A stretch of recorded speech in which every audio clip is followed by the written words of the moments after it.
All right, another podcast from the Michigan Institute of Athletics in Brighton, Michigan. I'm super excited about this podcast. I'm sitting with a young woman who was actually one of two interns that we've ever had here at the Michigan Institute of Athletics. And she's going to discuss a little bit about her journey, where she's at right now, what the future has in store, maybe some of the ideologies that she holds. But right before we get into it, I want to shout out VetLife. VetLife is a 501c3 nonprofit company. It's a company of veterans for veterans. Every veteran faces difficulties when they transition from active duty back to civilian life, and VetLife is there to ease that transition. If you want to reach out to VetLife, you can do so through Instagram or Facebook, or check out their website at vetlifetoday.org. So without further ado, Tapanga Loviska. We actually tried to schedule this once. We tried to, podcast once before. Yep. It didn't work out for us, but now here we are. We're in the studio. You've seen some of my episodes, so we're going to run this one similar. Okay. I want to take this all the way back to start. I want to know not who you are today yet, but what were you like as a young kid? What were the things that were influential to you? What really shaped you into the person that you are? And, what did you think this life was going to have in store for you? Okay, so growing up, I grew up in a super small town in northern Michigan. It's called East Jordan. They make the manhole covers. That's like the big thing. So it was all right. I mean, growing up in a small town kind of sucks a little bit just because you know everybody from beginning to end. You know their families. You know everything about everybody. It is what it is. But I'm the oldest of 6, so lots of siblings. So that definitely had like an impact on like what I did and how I would do things, I guess, like how I'd actually want to do things. And then growing up, like I've no full siblings, so that's also just a challenge in itself too. But I have 3 half brothers that I live with, and then 2 step siblings. But before that, my mom was married to somebody else, so like that kind of also had like a big impact on how I did things because it was very much so like his way, highway type of thing, and that's my brother's dad. So like. It was kind of hard because like it definitely was like I was always in fight or flight, yes, and so I was always in that like trying to figure out like how not to step on people's toes, I guess. So kind of put me like always like wanting to get things done and like wanting them done right, and I think it kind of like had a part of like having anxiety and stuff too, like growing up. And it kind of helped a lot, too, though, with school and stuff like that. I was very driven and very focused on wanting to do things. And then having my brothers, too, like helping take care of them, being the oldest, like that was also anxiety a little bit just because I don't want to mess it up too much. So you were almost forced into a leadership role as a child, and you had to be self-sufficient more than some of the other siblings. And it sounds like you were almost pushed to be a high achiever, which is a good thing, but through the fight or flight, like fear response, you're like, hey, I don't want to draw attention to me. I don't want to do poorly, not only just for me, but because I don't want this man to come down on me. So yeah, that's like a double-edged sword. It's a good thing for you in some ways, but it definitely can create a lot of like, if you're always in a state of fight or flight, that generally breaks people down over a period of time. Yeah, and it definitely like took a toll like growing up and stuff like that because I was like so focused. Like I thought I was going to U of M. Like it was that or nothing. That was how I was. Like even I think I was in like 10th grade and I told one of my best friends, I'm like, if I don't make it there, like I'm not going to college. Like straight up, that's it. I'll be done. Like with school, it'll be over. Which obviously I didn't go there, but it definitely took like a lot of like time and effort because I was so focused on school and like wanting to do good. Why didn't you end up going to University of Michigan? Was it that you couldn't get in? Was it the financial reasons? Did you have some things that happened to you in high school that kind of took you off track? Because it looks like, I mean, when you said that, you are super passionate. You're like, this is what I'm going to do. How did that course change? So it kind of changed a little bit like throughout too. Like in 10th grade, like I was going to be a special education teacher because my brother has Down syndrome. I was like always around his friends and like his class. I'd help out all the time. So I was like, this is what I'm going to do. And like I wanted to go to U of M and like get a good teaching degree and then go into it, all that. And then I had like a meeting with my English teacher because we had to write papers on like what we wanted to go into and where we wanted to go. And like I had a couple other choices that were good for special education, but I really wanted to go to U of M, especially because like U of M doctors like saved my brother's life multiple times. Like that's where he has all of he's had open heart surgery, like tonsils out, like everything that he has, we go to U of M. So it's like that was kind of like a big reason too. I was like, that's where I want to be. But then I started I had a meeting with my English teacher and she kind of explained like teachers don't make a lot of money, and she could kind of see like I had other things I was good at too, but she was kind of just like letting me know, like, you like, I'm not telling you don't go into it, but you're not going to make good money.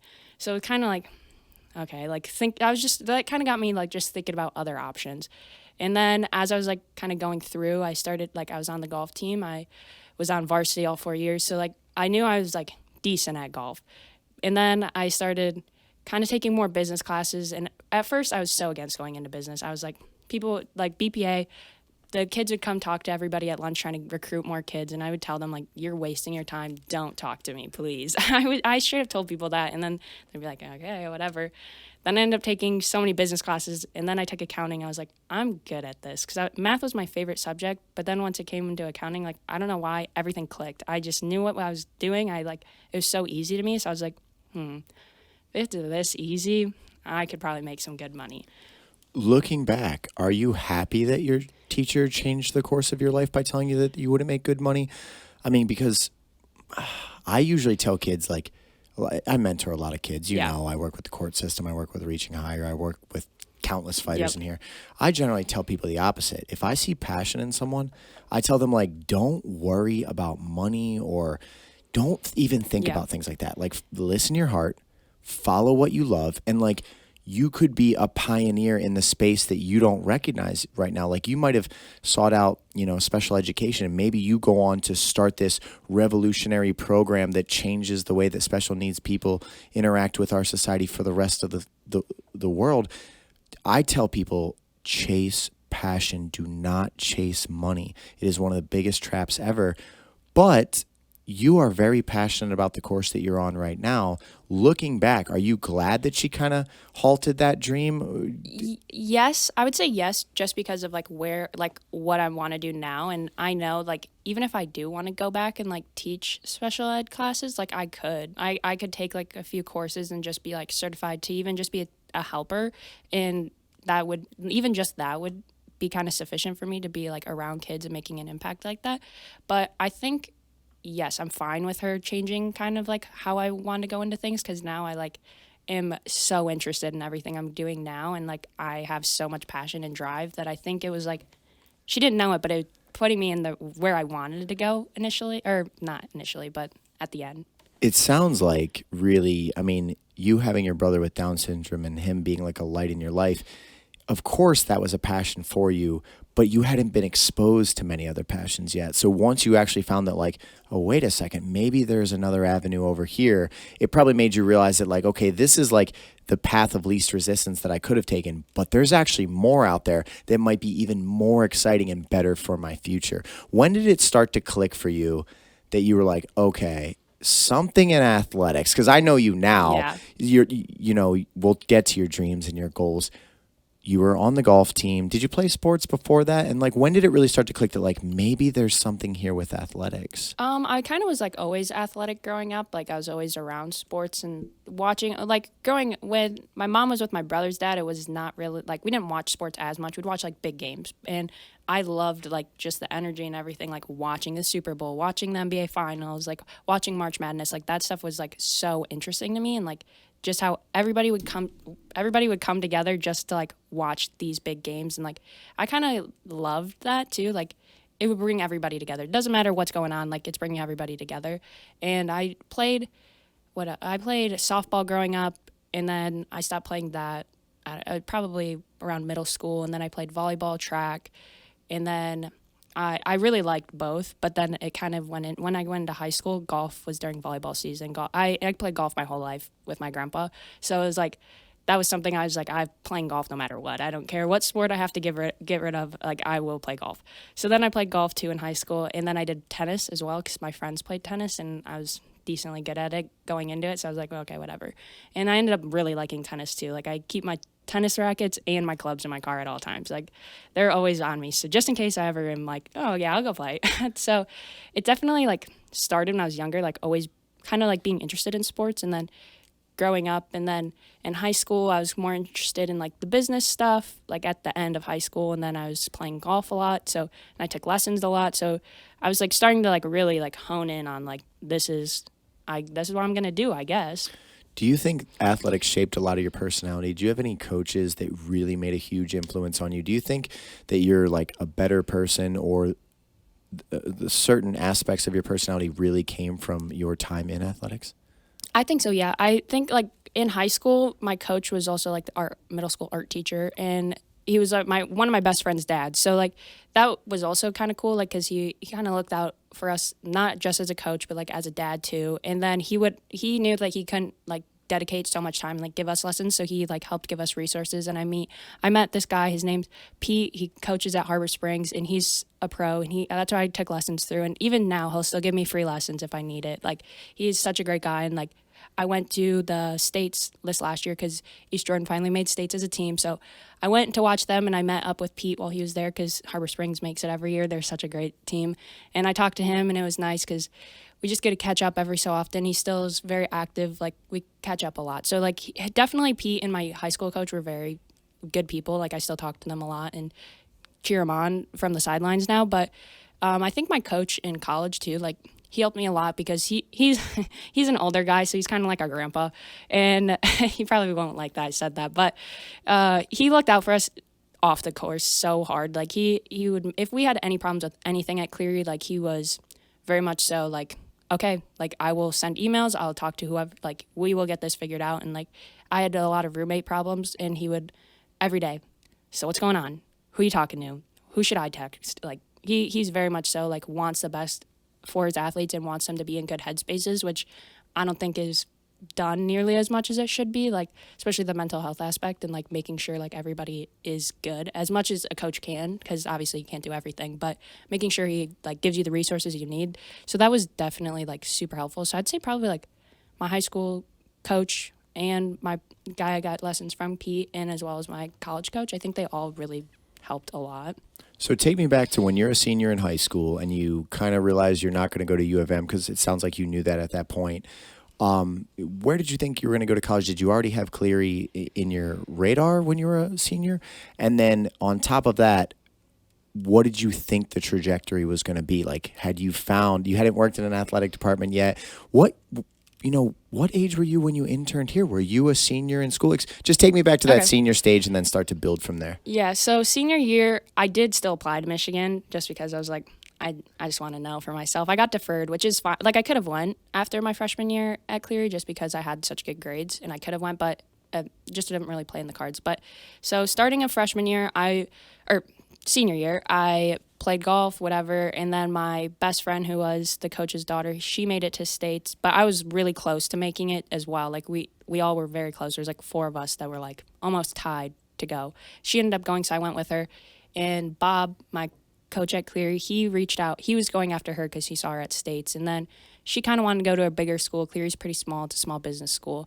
And so then he was like, started looking at other girls that were close, and then I was one of them. So then it was like he was trying to get both of us really hard, and then she didn't really want to go. She wanted to go to a bigger school, so like he started going after me very hard. And I, even after my first phone call with him, I told my parents, I'm like, I'm not playing college golf. I was like, I'm done. I'm ready to give it up, like just because I don't know, like I love playing for fun, but sometimes competitively it gets a little in my head way too much, and then I'm way too stressed out because I'm just like so hard on myself. But so then I was like, okay, whatever. Still kind of applying to other schools, trying to get as much acceptance letters as I could, just to be like, oh, I worked really hard for this. So then I went and toured Cleary and it was the first snow down here. I remember we took my car. It was the very first snow down here. We weren't allowed to walk because they were scared we were going to slip and fall. So I came down, I took a visit, and then some kid let us into the dorms because they didn't have a showroom, but someone was just walking by and was like, oh, I'll show you my room. And I was like, okay. So I got to see the rooms, and they were huge, and they were like apartments, and they had washer and dryer in there, bathroom in each of the rooms. There's 2 rooms, a living room, a kitchen. So I was like, that looks pretty nice. And then I got increased, like from what he told me previously, I got an increased athletic scholarship just talking and like kind of talking about golf and scores and stuff like that. So I was like, oh, it's kind of looking a little nice now. And so then I went, toured, came back, and I was talking to my parents. I'm like, I think I might do this. And they were kind of like, well, you're very against it just like a month ago. And I was like, I know. But now I'm like, it's looking pretty nice. The dorms are nice. The scholarship's nice. Like, I have good grades. I'm going to get a good academic scholarship as well. So like, I might just see how it goes. And then I ended up committing. and came to Cleary. I was only coming here for accounting, though. I initially didn't come for sports management. I started with accounting. I went 2 years, about 2 years, and then I took one sports class because I needed an elective, and I was like, ended up being sports facility management, where he came and toured here, and I was super into it. I really liked the class. I was like, I'm gonna minor in sports just in case I have a backup plan, like if I want to do something else. Then I really, really liked the classes, so I asked how many more classes I need to take to double major, because I already was taking so many accounting classes. If I would have just gave it up, that would have been a waste of a lot of money. So kind of started taking even more sports classes and started getting a double major, so I was working really hard. I was taking like 18 credits every semester, which was a lot on top of golf and school and working. So it was just a lot in general, and then COVID happened too. So there was just a big period where there's just a lot going on, taking a lot, and a lot changing. So it was like very difficult. But then after COVID and everything, I emailed that the summer after 2021, like going into 2020, kind of going into my senior year, like I was very interested in working, and I needed another internship for the class. So I interned here, and then I interned at my school too at the athletic department. So once I started interning with the athletic department, I was like, they trusted me a lot, and I was like doing a lot. So I was like, I really like the behind the scenes stuff and like operations and like how everything works and like how we figure out everything. So I was just like super interested in it. They ended up asking me to be a GA, which at first I was so against. I was like, I'm not coming to Cleary for a 5th year. I am done. I need to be done. Like, I'm ready for a break for school. And then because at that time the scholarship was only 50%, and I could play golf and get 50% still. So it was like, to me, I'm paying way more than I was before. Like, it's not really worth it to me to only pay way more for classes I don't really want to take. And then I had an athletic director, an assistant. His name was Pat. I worked very closely with him when I interned, and he was like, I got super close. We were working together a lot, and then him and Max, the other assistant, they kind of brought up the idea, like, what if we give you more than 50%? I'm like, well, keep talking, I might stay. And then they mentioned 75%, and then I was like, if you guys give me 75, I'll stay. Like, that's enough for me. And then they took it and ran with it because they were very excited that I said I would stay. So I ended up coming back for my master's, and then I got my master's in a year, which my class ends on Sunday. So I'm super excited to finally be done with school.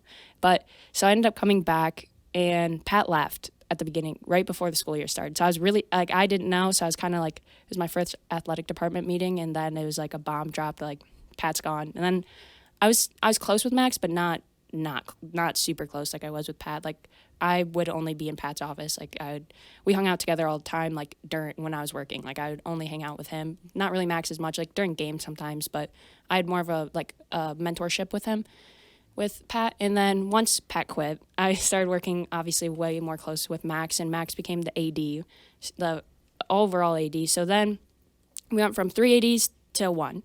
So that was also like, and I already knew a lot of stuff because they trusted me when I was an intern. They like knew I was a good worker. So I got pushed even more, like not pushed, but trusted even more. So then I was doing a lot more this last year. Like I was taking all these classes, getting my master's in a year, but then I was also being the GA and going to every single home event and going to the office like 3 days a week at first. And then I was also working as a manager at Tropical Smoothie. So I was doing a lot. I was juggling a lot. All right, so let's break down a couple parts of this, because holy crap. How old are you, by the way? 22. You have your master's right now at 22 years of age. Your last class is Sunday. Yes. Okay, there's a lot of different parts of this I want to break down. So I remember when your class visited the academy, that was like probably like 2019 or 18 or something? Yeah, it was right before COVID. It was 2019. I think it was like right before, like end of 2019. And was that instructor Max? I can't remember the gentleman. It was Vincent Kirkwood. That's what it was. Vincent, really nice guy. You Yes. guys came in here. I answered a bunch of questions. And Yeah, it was when there was couches still up top, and we all sat up there. Yep, when our fighters used to go on top of the bag. Yep. Right now it's a fitness Yep. area. Honestly, the evolution, even in the last, I mean, when you walk in here now, it's insane how much the place has changed. I remember that, and I did meet you there. Yeah, because then you DM'd me something about an internship, then COVID happened, and we all went home. So then I was like, obviously not right now, I'm back home.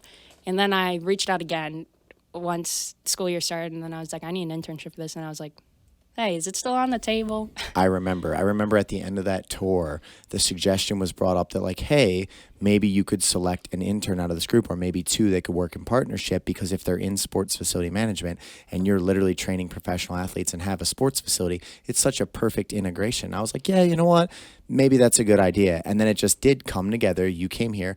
What would you, let's build up from that point. What was your experience like when you were an intern here? You know, seeing these professional athletes train, seeing how it's run from like behind the curtain. You got to work alongside Stacy, you got to work alongside me and multiple coaches here. Yep. Talk about that experience, and then we'll kind of build up through your story. At first, I was very nervous just because, like, I watched some fighting stuff, but I wasn't, like, indulged into it. Now I am. Now I'm, like, into this stuff now. But, so I was a little nervous at first, and I remember, like, when I first started, Josh Prusian asked me to open his water. He's like, oh, you're the intern? When you open my water, I got my gloves on. I remember you told me, don't do that, but I already did. But so it was like, it was fun because it was like right away, like I was kind of already talking to people and like obviously like meeting him and that was when Tristan first came here too, because they were training together. And so it was kind of cool, like watching that too, like watching these cool like fighters train and like seeing how much potential and stuff they have, like being someone that's not into this world at all. And then I was like getting more and more into it. And then I took some jiu-jitsu classes, so that was kind of fun. Got beat up by a couple kids, but you know, it's part of it. And then took some kickboxing too, so that was cool. But then it was cool shadowing too and seeing how all of the different coaches kind of like have their own way of doing things, and everybody's so receptive to it. And I thought that was cool too, especially because like not everyone learns the same. So it's like kind of nice to see that like there's different coaches training their athletes in different ways, because not everybody trains the same. It's not one success thing. Like there's multiple ways to be successful. So like that was super interesting to see too. And just the culture here, like everyone was so close. Like I just could tell, like even just watching the classes, because sometimes I'd sit and watch, and it would just be like the parents of kids and like, or just kids, like they all are friends. Like everyone treats each other like family, and that was something that was like super cool to see too. And then that kind of like sparked my interest even more in sports, because I was like I still didn't know like kind of what I wanted to go into, but then obviously working under you and seeing like how you mentor people and stuff like that, that was like super like cool to see. So I was like, got very much more interested in like wanting to work in sports, just because I love how much it brings everyone together and just like the family aspect and all of that. So that was like super cool to see, and just like the transformation of this place too, just from when I visited to when I started interning, and then we took a little break and then I interned again, and then now coming back is just like so much. Every time I come back, there's more stuff going on. And that really is what the whole thing is about. I mean, that's what you're going to hopefully do if you're, let's say you're hired into the athletic department at Cleary, is you take something that's already a good program and you constantly innovate and use your imagination to say, how do we take the culture to the next level? How do we take the facility to the next level? How do we provide the students and athletes even more so that they can go chase their greatness, and which in turn reflects back to the school. It's like you witnessed firsthand. I'm doing that on a small level. You know what I mean? The college is going to try to replicate that same level of success. So you go back after the internship here, and those changes happened. You told me before you were very close with Pat, and when he left, it was pretty devastating for you. Yeah, I bawled. I was at the meeting and I was bawling, and I was like, oh great, this is my first athletic department meeting. I'm just sobbing in the corner basically. And then talking to him afterwards too was like so hard, because like I'm so happy for him. Like I'm so grateful that like I even got to like work with him and stuff like that, and like see kind of like I learned a lot. So it was kind of nice too, like seeing like he's growing too. Like he's not old. Like I don't even know if he's 30 yet, but if he is, early 30s. And like he still has a lot of life, and like he's still doing things. So it's cool to see like him kind of do his own thing too, but it was like so frustrating at the time. And it was hard to explain that, because like we're at the meeting, I'm still crying. And I'm like, I'm happy for you, but you could have told me. So one thing that I know that's super important to you, because I've heard you address it several times, is the aspect of mental health.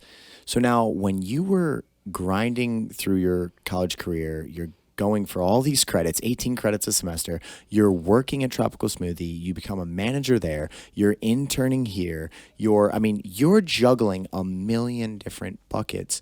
How were you able to take on that type of responsibility? Because a lot of people your age take on one fifth of that amount and it's too overwhelming for them. Like just having to be at this location at this day and time on a set schedule is overwhelming to them.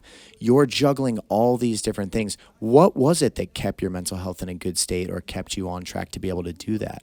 I think definitely a lot of it had to do with like helping with my siblings and like how like there was always so much going on and like kind of being like able to focus on like being so aware of like, okay, this person's doing this and this and this and this and this, like kind of keeping track of it in my head. And like when I was at home, I've worked at a restaurant for 7 years. I was a floor manager there during the summers and stuff like that. And like I was able to like host bus and see, like I was doing so much at once. So like I think I've always been like kind of forced myself to be able to like handle a large workload. So it kind of just like worked its way into college too. Like I was doing a lot, but also I ended up getting a therapist my senior year because it was like just a tough year in general. Like I was doing a lot. Senior year of high school or college? College. I was doing a lot. Like I almost dropped out. Like I was way overwhelmed. There's way too much going on. My grandma passed away and then my car broke down, my transmission went out, and then it was like just like one thing after another, after another, after another. So it was like just a lot in general. And then I kind of realized like I'm kind of a role model. I am a role model for all my siblings and like other people too, like my little cousin and stuff like that. Like I'm very close with my family. So I was like, if I'm not doing good mentally and like I'm kind of showing them like it's okay to do that. And then there's like some stuff with my brother and like he was very like depressed and stuff like that. And like once I like figured that out too and like realizing that, I was like, okay, so in order for like everybody to get better, like I need to lead by example. I need to be doing better for myself. So then I ended up getting a therapist, which I had one when I was younger, but it was like when my mom got a divorce with my brother's dad. So it was like kind of like not by myself. I was so young that it was like I didn't like it that much. I couldn't be like honest or truthful or anything. So it was like I was so anxious about like what my mom was going to think, or like when we did family ones, like what everybody else was going to think. So I was just like very much so like not talking. So now like I was like, I know I need to like go into this, like I'm committed to this. So going into like therapy and stuff like that was very helpful. Like I went from going every 2 weeks to every week to every other week. And then my therapist had a baby. So then I went off for 3 months and then now I'm going back every other week. So it's just like definitely something that's like nice because you like can be so honest with them. Like, no, like right now I need to go every week. Like it's not good for me to like not be going every week. Like there's too much going on for me to just focus on anything. So it definitely was nice to like figure out that tool and like have her be able to give me different like analogies and stuff for it to process in my brain, like why things are going the way they are, like why I'm thinking like this, or there's nothing wrong with me, like that the situation I was in, like that was messed up, like just like kind of learning like all these other aspects, like it's not all on me either. And like that was super helpful. And like she definitely talked to me because at one point I was doing way too much. Like I was interning here, interning at the school, and then doing this and doing that and just doing so much. And she's like, seems like you're really overworking. And I was like, yeah, but I got to do what I got to do. Like, it's grind time right now. Like, kind of explaining that. And she kind of was talking to me about, like, energy and stuff like that. And, like, you are just not wasting all your energy, but you're taking all of your energy from today and tomorrow. And, like, you just keep taking all your energy. And, like, you're going to burn out bad if you keep not leaving any time for yourself. Because I wasn't. I was just, I'd get home, go to bed, like, wake up, busy, go to bed, wake up. Like, it was just, like, constant thing where I was just overworking myself so much that it definitely was like a great tool to like go into therapy. And then I like going into therapy too made me realize that like mental health is such like a topic that can be discussed and people just don't. So I'm like very open now. Like if I'm feeling anxious around people, like there's been times that like some of the games I worked this last year and stuff like that, there's just way too much going on and I'm very vocal about it. Like just like please don't say stuff to me right now. Like I'm so anxious. Like I'm very overwhelmed. Let me just focus on what I got to do. Don't talk to me because like that will put me over the edge. Like I'm very open about it now. So it's like nice for me to realize that too. Because over the time I've realized like I'm so aware of like everything going on. I'm aware of my emotions. I'm aware of how I'm feeling. But I'm also aware of like that's triggering me. Like this certain thing is like very too much for me. Like I'm going to get set off over the edge and like go into a full panic attack if I don't address it now. And now have you developed processes so that when you start feeling like that, you can just manage it because you understand like the symptoms, you can kind of feel it coming, and then now you just have processes that allow you to stay in a clear state of mind? Or is that like what you're working to develop? Yeah, for the most part, yes, but there is certain things like I won't realize it's something that like sometimes like I'll give an example. This last weekend, so I do have a sister that's on my biological dad's side that I'm close with now, but growing up we weren't close. Like I don't talk to my dad's side at all. Like there's a couple people I do, and she's having a baby. So like this weekend I was trying to go to her baby shower, but I was going by myself too, which I like now realizing like that was a big thing to do. Even just going by myself was big. And then I also didn't realize baby showers was a thing. You're supposed to stay at the whole time. I thought it was kind of more so like a graduation party. You show up, you give a gift, you talk, and you leave. I didn't realize it's a scheduled thing. Like there's stuff that goes on. So I showed up late because I didn't realize that's what's going on. And it was like stuff was going like it was outside so I could see, and it, like she was opening gifts and everyone's watching. And then I didn't know if like my dad's side was there at all. So like I didn't realize it was even going to impact me like that, because I was just like, I'm so excited to see my sister. Like, I'm excited to give her this gift, like all this stuff. Like, I was very excited about that. And then I show up and then I was late. And it was just like so many other things just started like kind of like, oh, I'm kind of anxious about me showing up late. I didn't know I had to be there on time. And then it was like, I didn't know I had to be there the whole time, not on time. But, and then it was like, I don't know who's there. Who am I going to sit with? Like, it was just all of a sudden like, I don't know what I'm going to do if I walk up. So then it just like kind of sends me into like a bunch of anxiety. And like I do work on like breathing and like trying to do that stuff and like talking, like I do talk out loud to myself and try to like give affirmations and stuff like that. But sometimes it's just way too much. Like sometimes all of a sudden it's just an overload. So it's definitely something I'm still working on. But for the most part, I'm a lot less anxious. So it's so nice to like, but I'm still like, I have social anxiety very bad. So it's like, I still can kind of tell sometimes. Sometimes I'll play it off very well, but my hands are like shaking really bad. But so you're working to develop healthy processes, because like even as I was just trying to put myself in your shoes, like, I mean, I'm sure men and women are just flat out different in a lot of ways, but like, I don't think about any of those details. Like, I don't care who's going to be there or not. I'm going to show up. I don't care whether you say I have to sit for 4 hours or not. If I've given a significant period of my time and I showed that I cared about you and I showed up and I gave a gift and I told you I loved you, like, what do you want? Sincerity out of me? Or do you want me to just sit there for a 4-hour timeline because that's what a suggestion on a piece of paper might have said? Like, that doesn't make sense to me. I don't even, that those things are irrelevant. And I think maybe as you learn to trust yourself a little bit more and know that like you're a good person, you care about people, their opinion of you is their opinion and their problem only. It's not yours. As long as you feel good about who you are and your actions, that's you. But it sounds like you're definitely working to get perspective and, processes that will better serve you. yeah. I would also say that it seems like the country now, like 10 years ago or 20 years ago, probably mental health was never really discussed other than like, oh, this person's crazy. But mental health is always talked about all the time now. And it's probably a very good shift because more people are starting to recognize, just like physical health, like we have to have tools or processes that we can, take care of this aspect of life. Otherwise, your mental health's upside down, everything's upside down. Yeah.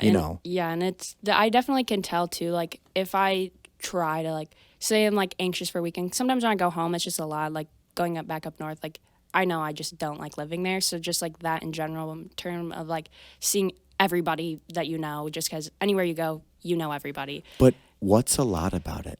That I think it's just like growing up, like I just was so like in fight or flight for so long that now going back, it's just like I'm exhausted. Like, and then it's like, I've realized now too, like I don't need to see every single person. I used to try to be like, okay, well, I don't go home that much. So like while I'm home, I'm going to do this, and see this person. And then I would just get so short fused and then I'd just leave. Like it'd be like all of a sudden I'm like, yeah, I'm leaving right now. And then my family's like, what? I'm like, it's time for me to go. I'm over it. Like, so it's just like, definitely like I've realized it's like very draining, but sometimes if I like pretend like it's not for a while, like there's been times where I go home and like I do a lot, but I like try my best. I'm like not short fused. I'm like doing stuff, but then I'll like come back and I'm exhausted for like 2 days and it's just hard to do stuff because I've just like used all my social battery. Like everything is kind of like I'm just very much more drained there. Like my social battery does not recharge. I'm just like constantly like.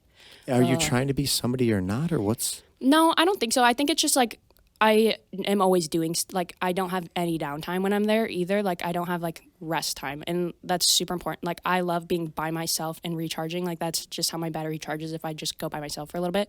And I never have time to do that. Like, I don't live at home. I haven't in years. So, like, I don't even have a room. So, it's like, we have a bed in the hallway upstairs, which is, like, in its own little spot. But it's also, like, I can't even just sit there by myself because, like, all of a sudden my brothers are excited to see me. So, and my sister, like, they want to come talk to me and all this stuff. And I'm like, I love that. But then I'm like, I just need a couple hours just to, like, sit and do nothing. But then when I'm home, everyone's like my aunts and my uncles and my grandma, they're all like, oh, will you please come, or what are you doing? Like, well, let's go do this. And I'm like, oh, okay. I want to make memories. I want to see you guys. But then I'm like, at the end, like, and it's hard for me to, like, prioritize, like, I need my own time too when I'm there, just because it's like, I don't get to see them that often. So I, like, try to, like, squish seeing everybody for a month into, like, 3 days, and it's just so exhausting. It makes perfect sense. And I think if you did a thought experiment for a while on, is it that I have to see these people, that I have to engage with them, that I have to do these things, that I can't just go for a walk or have my own space?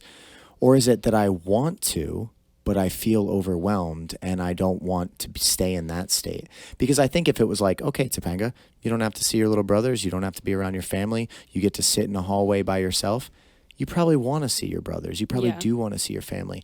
But it's the expectation of you having to, you need to get out of the task mind of like, oh, I got to do this. No, do what you can do and do it to the best of your capability and just be honest with yourself and other people.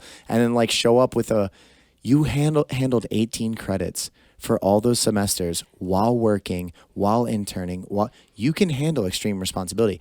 But it's like, it's a separation in your mind of like, I got to do this, I got to do this, I got to do this. Like, no, you don't have to do any of it, actually. You didn't even have to go home. Yeah. You chose to. Yeah, and so, like, that, I've definitely been trying to, like, figure that out. I think, like, I've always been in, like, task, like, I'm very structured, like, I need this day I'm doing this and this, and it was kind of nice. Like, this last weekend I went home, like, we had a little carnival in town, and my brother played in a basketball tournament, so it was, like, cool because I got to do certain things. But, like, there's also, I didn't go see my grandma. Like, there's some things, it makes perfect sense. You've been living in a state for so long where you're like, everything in your life has to be on a checklist and you have to go, did it. Topanga, that's not life, and that's not how you have to live. Now, you can do a ton in a day, depending on how much it drains you. Well, guess what? When you put the stress and the thing of, oh, I got to do this, that's going to make it 10 times worse versus just being like, man, look at all the great things I was able to do today. You got to work to get out of that. Like, you have to be pedaled to the metal all the time. I can see it and hear it even in your conversation that it's like, you just want to be the woman that's able to do as much as possible, but you don't want to be on zero and you don't know how to juggle those things. Yeah, it's definitely a balance. And I've figured it out a lot more. Like, this last school year, obviously, like, I grinded so hard with doing my master's in a year and, like, doing all that stuff. But I also made it, like, I surrounded myself with a lot better people and, like, people that were supporting me and, like, were very, like, happy to see me even for 5 minutes. Like, it was nice to even have that, like, oh, like, you don't have to come over, but if you do, like, you don't have to stay that long. Like, we can just hang out for a little bit. We can do homework together. Like, just certain things like that, like, too, like, very supportive. Like, oh, how was work? Like, what'd you do at work today? Like, all this stuff. It was super nice to be like I was going a million miles an hour, but I also was nice to, like, at the end of the day, like, I'd go to my friend Molly's and go and hang out with her and her roommates and just, like, chill for, even if it was like 30 minutes after I got out of work. Like, I would go there, like, just hang out, just kind of decompress a little bit.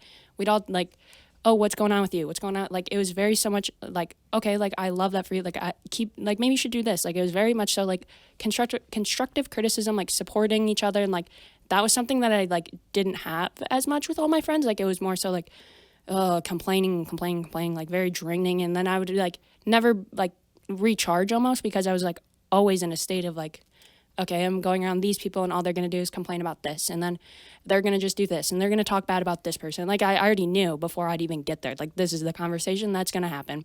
And so it was nice, like, this school year having such a different group of friends that, like, they're so supportive, and, like, I know I'm going to have them until I die. Like, those are my lifelong friends, and it's kind of crazy, like, how much that helped. Even when I was going a million miles an hour, like, it was nice to, like, have a set group of friends that were so supportive and such a healthy mindset and, like, wanting all of us to succeed no matter what we're doing. Like, it can be even just doing our homework, like, or just going to work that day, because, like, we know we're all exhausted and, like, you did it, good job. Like, just very so much, like, affirmations and, like, all this stuff. It was so nice to, like, kind of go from, like, such unhealthy friendships and, like, learning, like, that my friends I thought were my friends are not, like, just all that stuff, and, like, going to, like, such a smaller group that was so supportive was so helpful too. So, like, it definitely helps finding, like, a balance and being busy, but also finding time to, like, relax and, like, congratulate each other on what we're doing and just going and doing everything that we were, and, like, being like, wow, you did, like, that was cool. Just, like, acknowledging all of it too was super nice. So you've alluded to it a couple times that you've had problems with roommates, you had to change a friend group, you weren't around the right type of people, and environments are infectious. Environments are either pulling you upward or they are dragging you downward. It's extremely rare that it's ever neutral. And maybe they're not dragging you down, but maybe they're holding you down. What was it that made you finally realize? Because a lot of people never snap out of that. They never look around and say, wow, what if the quality of my life is in direct correlation to the people and environments I put myself in? You had some type of a light switch moment go on where you were like, this isn't serving me. What led to that? How did you change? As a girl that fight or flight is something that kind of sets you off the edge, like you don't like, how do you confront that type of thing and then stand on your own 2 feet and say like, no, this isn't it for me? Walk me through that stage. Okay, so basically, like I've had a couple friends, like my friend Molly, my friend Avery, like I've had a couple that since my friend Noah, like since freshman year, we've been like close, and I kind of like gravitated towards them because they did have like good energy and stuff like that. But I also kind of like my freshman year, I was rooming with someone on the golf team. Like we just were not, like we were good, like we were fine with each other, like friends, but we weren't like compatible living together. Like I just do a lot more cleanliness, and like I just like my stuff all like nice and neat and stuff like that. And it just which was fine. Like we ended up like not rooming together, and then I roomed with someone else on the golf team that I was like super close with my freshman year, who I'm still friends with, but we can't live together. Like we know that now, like that's bad for our friendship. So like there's like some things like that where I like kind of was like realizing like I don't know, like I'm not like my best self when I'm around these people. Like I was kind of realizing that like in the moment, but I was also like in denial almost, like no, these are my friends. And then I lived with twins, which that was also a bad idea. I don't think anyone should ever live with twins, just because it's like they hate each other one day and then they love each other, but they're gonna they hate each other, they're gonna talk to you about it, but then they're gonna tell their twin the next day everything like that was going on. So it's just like it was just like that was kind of when I started realizing like I don't know what's going on. And then I lived with the same girl for 4 years, and then I kind of like started realizing our senior year, like I started not getting included in things, and I was kind of confused because I was working a lot. Like I wasn't around as much, but then when I would be around, they'd like make plans in front of me, and then it would be like I'm not invited to their birthdays. People are texting me like, "What's going on?" I'm like, I don't know. Like I reached out, like I'm just waiting to figure it out. And then it was more so like there after my senior year, I stayed in Howell because I was coming back from my master's, and I stayed this summer. And that was the first summer I stayed, and it was like I lived in Howell, and this is the first time, and that was like the first time I didn't see my roommates. Like I saw them more when I lived at home for the summer than when I did in Howell. So it was like kind of weird a little bit almost. I was like, something's not really right. Like and then people were like kind of saying stuff to me about like they're talking bad about me. So I was like, okay, that's not really what I wanted to hear. And I like started gravitating more towards like my other friends that like I wasn't able to hang out with as much because my 2 roommates were on the softball team. I was only hanging out with softball girls, and like all I knew was from them. And so it was like kind of nice to like I started that summer like hanging out with people like that were my friends, that were just my friends, and not just my friends because they're on the softball team and that's only who I hang out with. So like that started to like when I kind of realized like I feel way better and I'm like in a better mental headspace hanging out with these people. And then it like this last year, like Molly ended up living with me for a week because she was in between like leases type of thing. And then we grew super, super close. So then it was like I started hanging out with her and her roommates who before I wasn't not friends with them or didn't like them, but I didn't know. I only knew what the softball girls told me. And like I was like, I don't really know if I want to hang out with them. And then they kind of said the same thing, like, we've only heard bad things about you. Like, so it was kind of like a cool little like moment where we all came together. We're like, why are we even listening to what everybody else is saying? Like, this is a great friendship. Like, this is a friendship based only on good things. Like, it's not like we're out here just talking bad about everybody. Like every other friendship is like that I've had at Cleary. Like, it was so crazy to see like, whoa, like I just feel like good. Like, I feel like I don't have to like play a part or anything. Like, or it would be like kind of awkward where like I wouldn't be in conversations with my old roommates. Like we'd all hang out with people and they'd only talk about softball, and like I would not even like no one would even be like, hey, what's your opinion, or like what do you got going on? Like nobody would even like reach out to like talk to me like individually. So I'd just be sitting there for hours not saying anything, and then I'd be like, I'm gonna go to bed. Like this is not fun for me. So kind of like was realizing that. And then one of my friends, Alex, she ended up transferring from Cleary to MSU, and me and her are super close. And I went to Vegas with her, which was a lot of fun. And then she kind of was talking to me about one of my roommates was trying to like kind of kicked me out. So I like would have been homeless type of deal. So like after that, that was when I was like, those are not my friends. My friends would never do that to me. So like that was definitely like the moment where I was like, nope, not like I'm done. Like I'm not going to just be their friend still just because I want that friendship still, because like I just didn't get closure. And then after that moment I was like, I don't even need closure, like this is done, like I'm not going to be treated like that. So I just didn't hang out. Like I was at Molly's every day. I wouldn't stay the night. I would come back to my apartment, I would sleep and shower there, but that was all I was doing. I would, anytime I could not be at my apartment, I would take it. I would sit in my car if I had to. Like I'd be like, I just don't want to go in. It just is too awkward. Like it not too awkward. It's just like weird. They'd be almost like one of them would not even talk to me. The other one would talk to me sometimes, but it would be like forced. And I just was like, I don't even want to deal with all that. Like that is not what I'm trying to do. What if you would have confronted them on the issues you were having? I did over the summer before I even knew about the whole like kicking me out type of thing and like finding a new place without me. I texted multiple times, like, and then finally it was like I wasn't getting responses or anything, so I was like, all right, something's different, I know it, like I would like, can you, like, I don't care, it is what it is. If we're not friends, will you guys just let me know what I did, just so I know? I won't, like, no hard feelings, it is what it is. And then I basically got like invalidated and gaslit, like, no, there's nothing wrong, we just live closer, that's why. And it was like, okay, like, but I didn't get invited to this. And then it was like I get screwed over on our lease, like instead of a 12-month lease, they got a 10-month lease without talking to me. And there was just like a bunch of things. I was like, this just isn't right. That's not how you treat a friend. So it, like, I did bring it up and I told them too. I was like, there's important conversations that are being had with me after the fact. Like, you guys are choosing our leases, which I'm on the lease. After, then you talk to me after. I So get it was like, it. It's just yeah. a lack of authenticity. You felt the disconnect. You tried to confront it. They weren't authentic and genuine enough to admit that there was clearly issues, and then it just led to you being like, okay, I'll just separate from this group. But it sounds like it was a great thing for you in the long run. Yeah, it was. And like now it's like my one roommate that I lived with for like 4 years. Like we talk, like it's not that I don't like her. It's just now I just know, like I'm not going to tell you everything that's going on with me just because I know at the end of the day, you're not a loyal friend to me. You're going to go and do whatever you got to do, which it is what it is. But I'm still friendly with her. And like maybe one day we'll be friends again. But I just know, like, for a while, not my friend. And that's fine. And it helped me push into like a lot of people that are super good for me and like that are super supportive. And I'm thankful for it in a sense, but it sucked going through it at the same time. It's great to hear you say, like, and that's fine. Like, nobody needs to accept you for you to be happy. Like, you can be happy with who you are and go through the settings that you need to go through and step away from people that aren't right for you.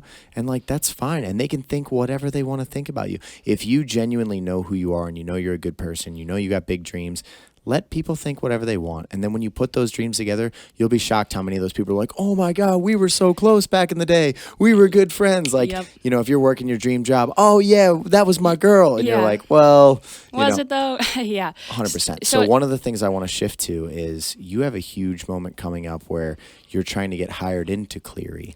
I believe their fiscal year comes up next month or something like that. We had been lightly talking about it.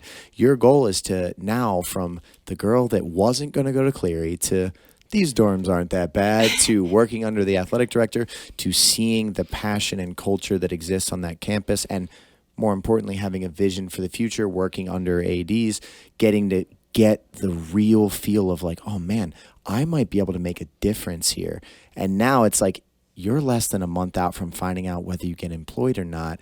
Just talk about that period, what that's like, what you think you bring to the table. Like, let's say I was the person that was going to decide on whether I hired you into Cleary. Why should I bring you into our university? Yeah, so it's so crazy because I've seen Cleary from like almost 6 years ago now. Like I did 5 years in school. Like I've seen it from when I was a freshman, how it was, to like a little bit in between, like even after COVID, like the amount of hirings and firings we've done, like culture changes and stuff like that. And like now I feel like they're at such a great transition period where they were like not doing too good. Like there was a lot of bad coaches, like just like different things where it was like the culture was bad and it was just like kind of setting it up for failure. And now it's like getting all the right people in the right spots, and it's starting to transition from like, oh, these people are only working there, so they're full time. Like their head is not fully in just sports. Like they're not only in the athletic department. Like they're doing other stuff too. And now it's like getting people that are actually like so dedicated to just the athletic department and making it the best it can be. So it's like super cool to see from just even a student perspective, even if I wasn't working there, like how my freshman year that was like 3 ADs ago.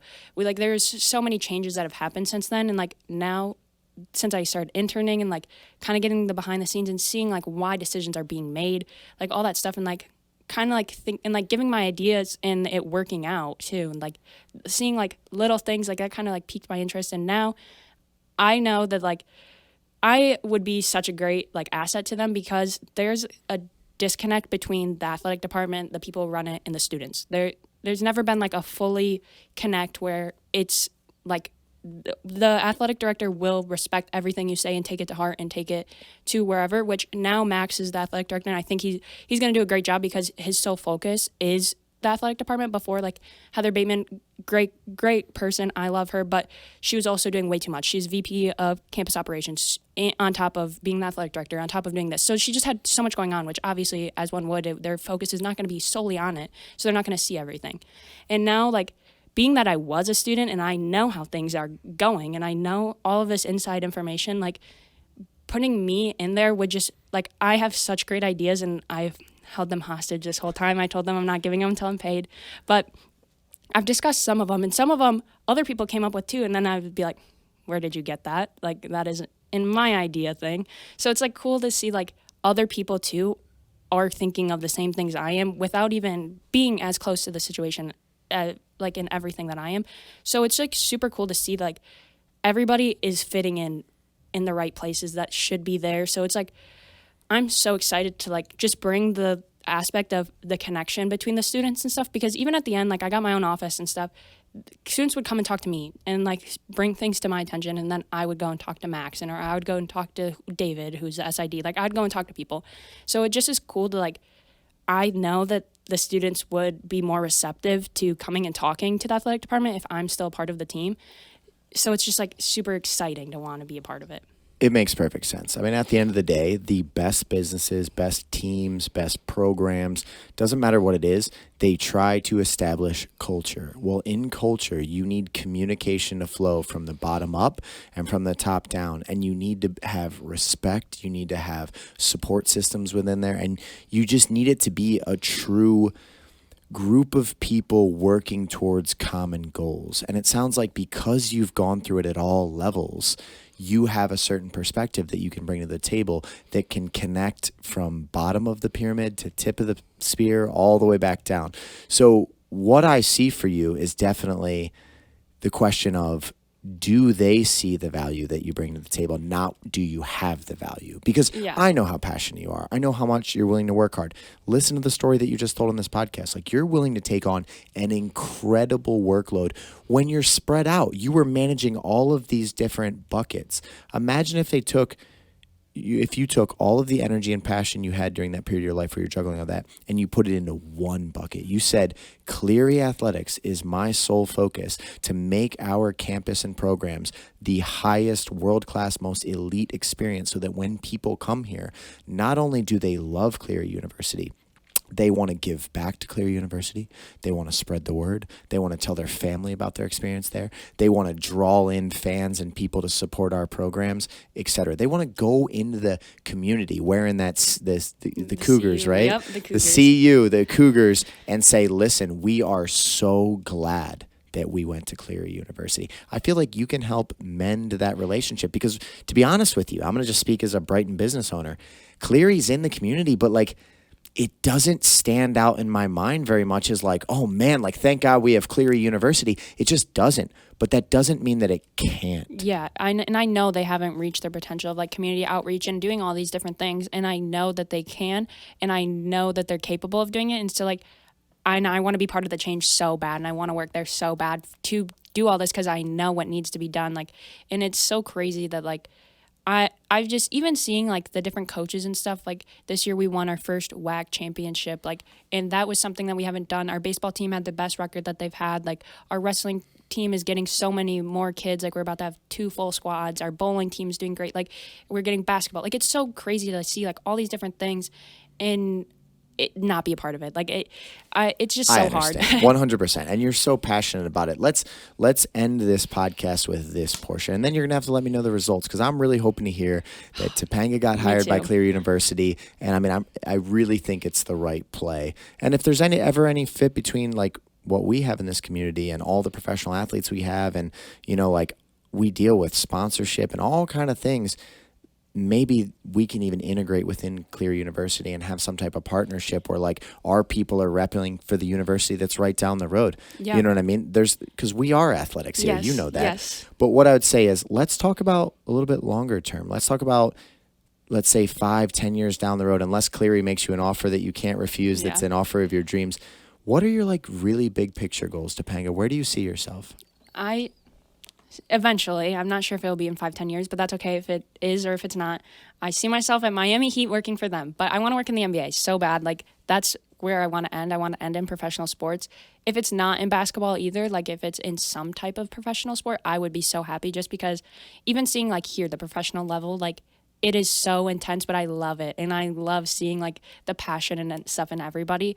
So in NBA, like basketball has been such a big thing. Like my brother Eli with Down syndrome, like he loves basketball. Basketball is his life. Like that's all we do. My brothers play, like all of my brothers have played basketball. My sister played before she had knee surgery. Like my stepdad plays in the old man league still. Like basketball is our life. That's all we do. So it's like been such a big thing, and like seeing how like happy in every like togetherness it's brought, like that's just something I want to go and drive and go for.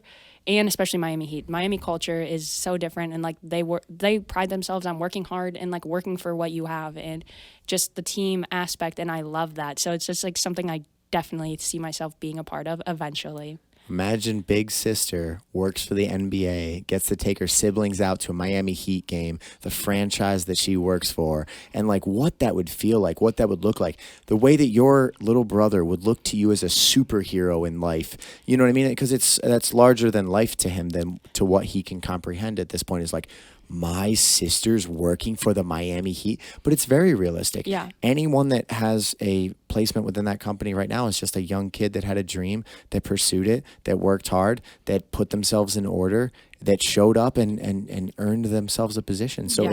it can definitely happen. Yeah, and I'm excited. And especially because like Eli, it doesn't even matter. Like our basketball coach, our men's coach, Carl Thomas, he played in the NBA, and like on his door he has a picture of him guarding Michael Jordan, and like he played against Kobe Bryant, stuff like that. And when I was moving, my parents and Eli came to help me, and just having Eli meet him, like he was so amazed. Like and Carl hasn't even played in in the NBA in so long, so it's like even stuff like that. Like he is so infatuated with it. He can tell you you can name any player, he'll tell you their jersey number, how they shoot, what their celebration is. Like he is insane. Like he just is crazy. Studies the rosters every day, like all these trades and stuff. He'll call me. This person just got traded, and I'm like, okay, Eli, that didn't go through. Like he'll just be a little behind, but he still is so up to date. So it'd be like so cool. Like that is one thing I want to do for sure. Is just like be like, Eli, meet this guy. Like here you go. He would be so like, oh my gosh, blah blah blah. He'd be talking a million miles an hour. Probably no one could understand him, but he would be so happy, and like just little things just bring such joy out of him, and I'm so excited to one day like be able to do that all the time. Well, I would also recommend, and I would say that, you reached back out to me and you said, hey, I would like to take you up on that offer to do an internship over at the MIA. And it was a great experience, and it fueled your passion even further because you got to see it firsthand. Make sure you do that exact same thing. No matter how out of your league something feels, don't be afraid when the time is right to shoot emails to NBA managers, officials, employees, and be like, hey, I will work for free. I'll shadow alongside you. I will do any work that makes your job easier. I just want to learn this world because I want to end up here. How do I get like you? So many times people that are succeeding in life or that are living very well, they want to pull others up. Yeah. It's the opposite of what you see in most low-level culture. Most low-level culture, if you start to put yourself together, people don't like it. People prey on your downfall. Because if you start to, let's say this, if you're a bright light and they're not shining, it makes them realize they're not shining. They don't like that. Versus people that are killing it, that are living beautiful lives, they're driving amazing cars, they live in beautiful homes, like they want other people to experience the joy that life can bring them. So do not be afraid to be that young, passionate girl that you are right now for the rest of your life. If you do that, like one of the number one reasons I think I'm successful is the energy that I bring to the endeavors that I take part in. Yeah, I would 100% agree because it's definitely contagious, I would say. So stay on that path. I can't wait to hear what happens with Cleary. Cleary, listen. Call it, make the right decision. I'll say it that way, okay? You got a young girl. It's incredibly passionate, tons of ideas. We'll go all in, 18 credits while being a manager at Tropical Smoothie, while managing all the things in her personal life. And that's when she's spread out. You have one goal, one objective, one mission. I'm excited. Man, it's gonna be spectacular. I can't wait to hear about it. I hope that you enjoyed podcasting with me today. Yes, of course. If there's anything else you'd like to say on the podcast, we'll put it on, and if not, we'll wrap this thing up. 1, I hope I get the job at Cleary, fingers double crossed. And 2, I think just not preying on people's downfall and just wanting everyone to succeed is such like a great thing, and that's what will get you out of such a bad mindset and like get you around the right people. And that's definitely something that should be prioritized more nowadays instead of talking bad about everybody else and wishing you had that. And I'm going to say one more thing for you, a little advice to end the podcast with. Do not look at things and want them to be the way that you wish they were. Look at things in your life, people, situations, environments, as clearly and concisely for exactly what they are. And you need to try to ascertain, is this good for me? Are these people genuine? Are these the type of people that I would want to model my behavior after? And if the answer is no, you need to say, okay, I need to distance myself from the situation. So many times, like young, good people like yourself, you want to see the best in things. You want to see the best in people. Yeah. And by doing so, you keep yourself in environments that do not serve you, that you shouldn't be a part of. You have to see things for how they are. And that's even with your own shit. Yeah. Because you can lie to yourself, you can be delusional, you can go off into a fantasy world and live in. You want to look at things as clearly as possible and make the correct decisions. As a woman that loves math and loves accounting, your numbers have to add up. Yes. And if you can learn to live like that and you can learn to have that type of mindset, it's going to carry you much further than so many people just wish for things to be different than they are. They are what they are. The question is, what are you going to do about it? Yeah, that reminds me of something too. Like I've heard, like me and Molly talk about it all the time. Like you're not missing out on any opportunity that was not meant for you. Like everything happens for a reason, and you're just gonna work with what you got, I guess. Like you're not missing out on an opportunity. Like the right opportunities are coming to you.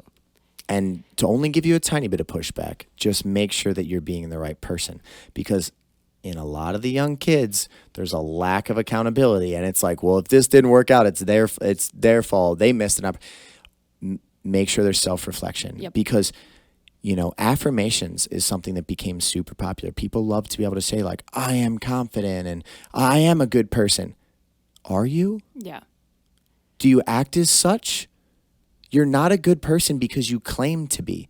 You're not a good person just because you said it. Yeah, I am a good person. Just because you post it doesn't mean that's what you're doing. Your actions have to prove it. Well, and it's hard. It's actually hard in life to be high level in a wide spectrum of things. It takes a ton of work. And a lot of people want to cheapen the process by simply, I'm just going to manifest what I want. It's like, not if you are lying, cheating, stealing, low life, doing all these things at a low caliber, and then being like, well, if it didn't happen for me, it's just because it wasn't meant. Maybe it's because of the way that you are and the way that you're living. So use the truth as a weapon. If you can do that in a culture that a lot of the times you just want what feels best in the moment, you go, no, I need to look at things objectively and subjectively from my point of view, but also against the truth, and figure out what can Tapanga do that drives me in the direction of my dreams. If you can learn to do that, you're going to make it, girl. And you're going to be 35 years old one day, like me, speaking to some young kid saying, trust yourself, follow the truth. Don't just look outward and look for flaws or positives. Look inward as well, and enjoy this ride. Yes, I'm excited. And never lose your passion. You are passionate. You always have a big smile on your face. Even when you're stressed, you're very bubbly. Keep that, because life needs more of that. Life needs more of people that are trying to bring energy into situations versus suck it out. Yeah, for sure. Well, awesome. I really enjoyed podcasting with you today. Good luck to you, Tapanga. And Thank you. We'll wrap this up. Thank you so much.